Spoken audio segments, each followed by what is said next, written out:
नवरात्रि का प्रत्येक दिन आत्मा की किसी न किसी शक्ति के जागरण का प्रतीक है।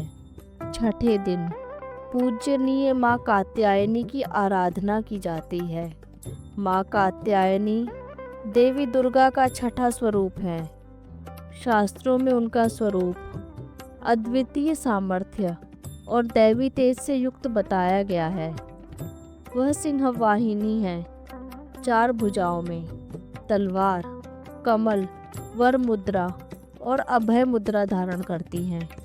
उन्हें महिषासुर मर्दिनी भी कहा जाता है।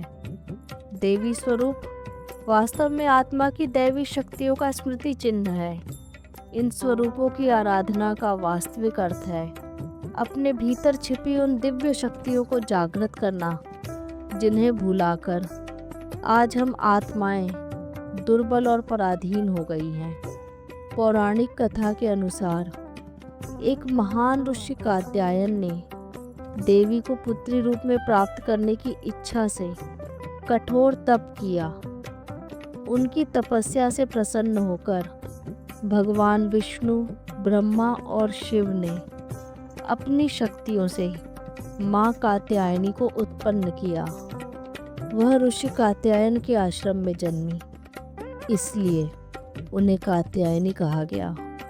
जब महिषासुर नामक राक्षस ने देवताओं को पराजित कर स्वर्ग पर अधिकार कर लिया, तब देवताओं ने माँ कात्यायनी से सहायता मांगी।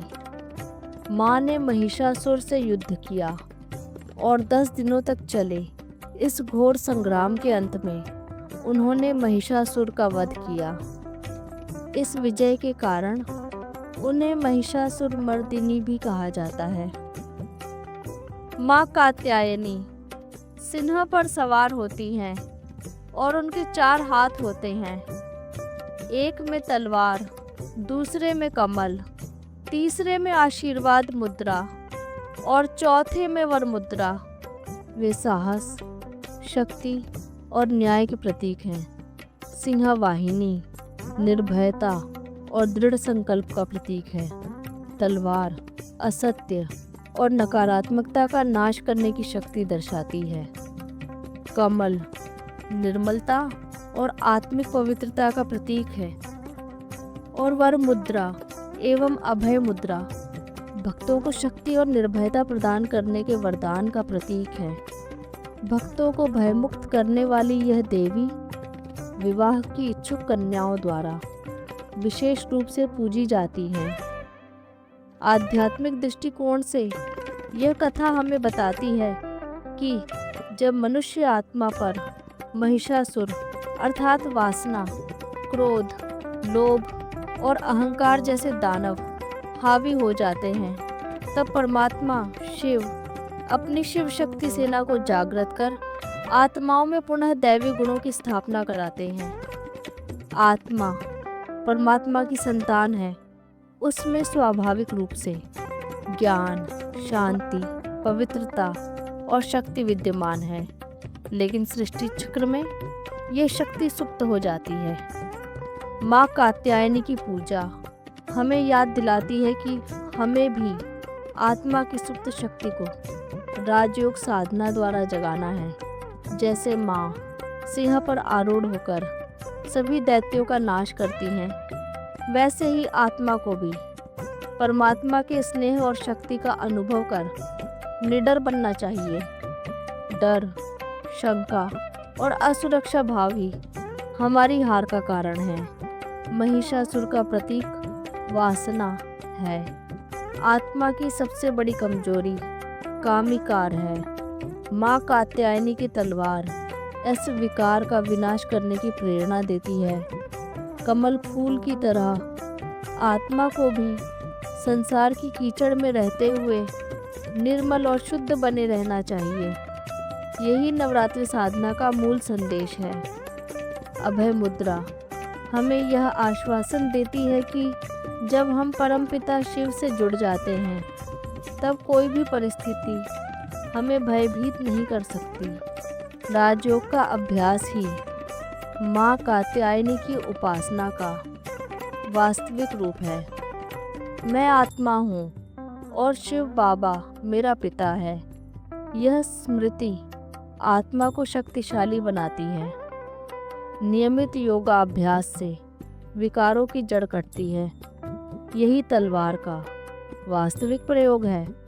जब आत्मा परमात्मा के साथ जुड़ती है तो सिंह जैसी निर्भीकता प्राप्त करती है। कमल की तरह पवित्रता, शांति और आनंद जीवन में खिलते हैं। छठा दिन आत्मा की उन्नति के लिए अत्यंत महत्वपूर्ण है। यह दिन केवल भक्ति व पूजा करने का नहीं है, बल्कि अपने को आत्मा समझकर परमात्मा शिव से न संबंध जोड़ने का है। इस स्तर पर आत्मा को भीतर से ऐसा अनुभव होता है कि विकारों रूपी दानव अब अधिक समय तक टिक नहीं सकता। आत्मा की शक्ति का पुनरुत्थान होता है। आत्मा भयमुक्त और आत्मविश्वासी बनती है। आत्मा में आत्मनियंत्रण और पवित्रता की स्थापना होती है। व्यावहारिक जीवन के लिए आज के दिन का यही संदेश है कि जीवन की चुनौतियों का सामना बहादुरी से करें। हर परिस्थिति में सत्य और ईमानदारी पर टिके रहें। संबंधों और कर्मों में निर्मल भाव रखें। नियमित राजयोग के अभ्यास से आत्मा में शक्ति और शांति बढ़ाएं। केवल स्वयं के लिए नहीं, बल्कि दूसरों के कल्याण के लिए भी अपने गुणों का उपयोग करें। निष्कर्ष, नवरात्रि का छठा दिन हमें स्मरण कराता है कि आत्मा कोई असहाय नहीं, बल्कि परमात्मा की संतान है, जिसमें असीम शक्ति छिपी हुई है।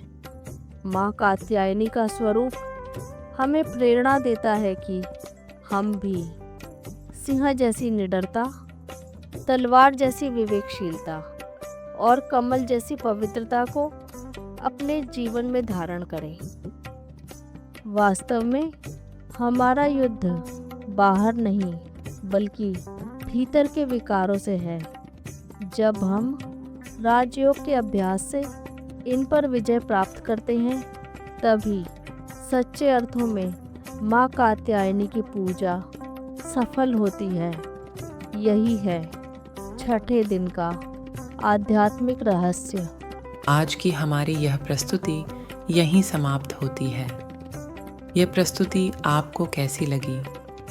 कमेंट्स में ज़रूर बताइएगा, और अगर आप हमारे चैनल पर नए हैं तो हमारी चैनल को सब्सक्राइब अवश्य कीजिएगा।